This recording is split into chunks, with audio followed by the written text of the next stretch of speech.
Imagina que entrenas cada día como si tu vida dependiera de ello, que eres el mejor de tu equipo, que tienes un futuro garantizado y que aún así algo falla, no en tus piernas, no en tu técnica, dentro. Dan Millman no perdió por falta de talento, perdió porque cargaba consigo mismo, y no hay peso más pesado que ese. Hoy vamos a hablar del guerrero pacífico, pero sobre todo vamos a hablar de ti. Séneca lo escribió hace 2000 años en una carta que parece escrita para nosotros. El hombre que no sabe a dónde va nunca tiene viento a favor. Dan sabía exactamente a dónde quería ir. El problema era por qué quería llegar ahí. Quería llegar ahí para demostrar que valía, para que alguien lo confirmara. Eso es el ego, no es tu personalidad, no es tu confianza, es la voz que necesita ganar, para sentirse real, la voz que convierte cada derrota en una amenaza existencial, la voz que dice, si pierdo, soy un perdedor. Dan escucha esa voz constantemente. Corre hacia algo que no tiene nombre, no hacia la excelencia, hacia la aprobación. Y hay una pregunta que le aterra más que cualquier lesión. ¿Quién soy si no soy el mejor? Y ahí entra Sócrates, el viejo de la gasolinera, el que nadie tomaría en serio. No le da respuestas, le da algo más incómodo, le devuelve la pregunta. Epicteto nació esclavo, literalmente. Su amo le rompió la pierna para demostrar que podía hacerlo, y Epicteto le miró y le dijo, te advertí que ibas a romperla, sin drama, sin odio, sin colapso interior. ¿Cómo? Porque Epicteto entendió algo que Dan tardaría años en aprender. Hay cosas que dependen de ti, y hay cosas que no. Tu cuerpo no depende de ti. Tu reputación no depende de ti. El resultado no depende de ti. Lo único que depende de ti es cómo respondes. Cuando Dan se rompe la pierna, su ego colapsa, porque había construido su identidad sobre algo frágil, el cuerpo, los títulos, la admiración ajena.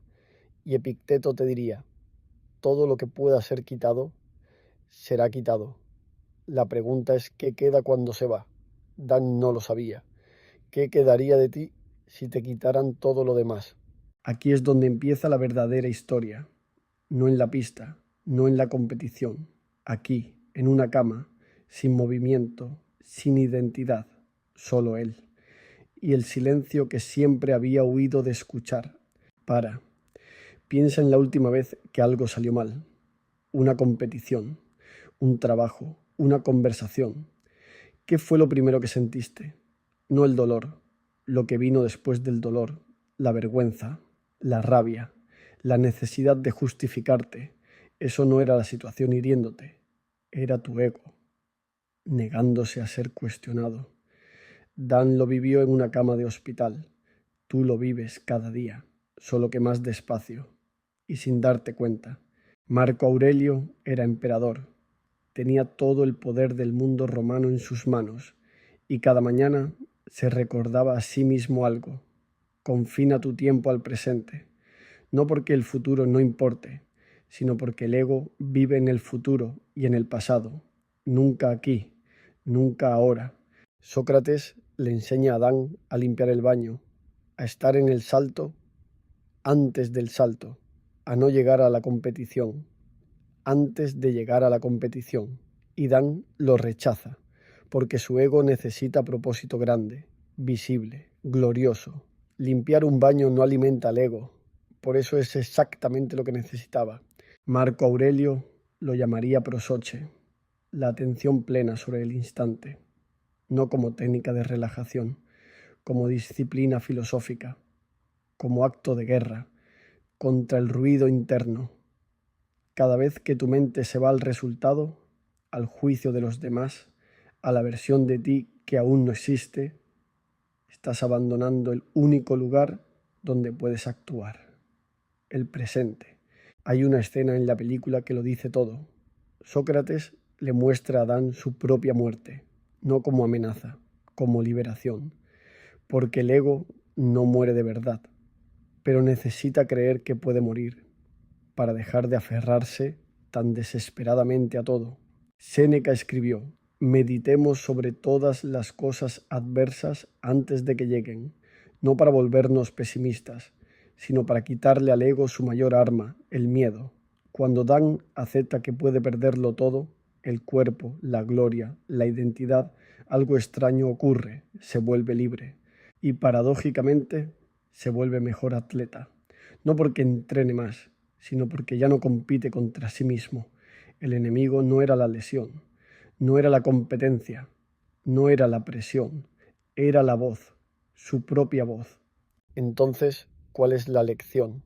No es que dejes de competir, no es que te vuelvas pasivo, no es que el esfuerzo no importe, es que el ego convierte cada esfuerzo en una batalla existencial, y esa batalla te agota antes de empezar. ¿Qué cambia exactamente en Dan? No su físico, no su talento, eso siempre estuvo ahí. Lo que cambia es la razón por la que actúa. Antes entrenaba para demostrar, ahora entrena porque es lo que hay que hacer. Antes competía para ganar la aprobación, ahora compite porque el presente lo pide. Séneca llamaría a esto vivir conforme a tu naturaleza, no a la naturaleza del bosque, a lo que eres cuando nadie mira, cuando no hay recompensa, cuando el resultado ya no importa. Eso no es una técnica, es una forma de ser. Marco Aurelio competía, gobernaba, guerreaba.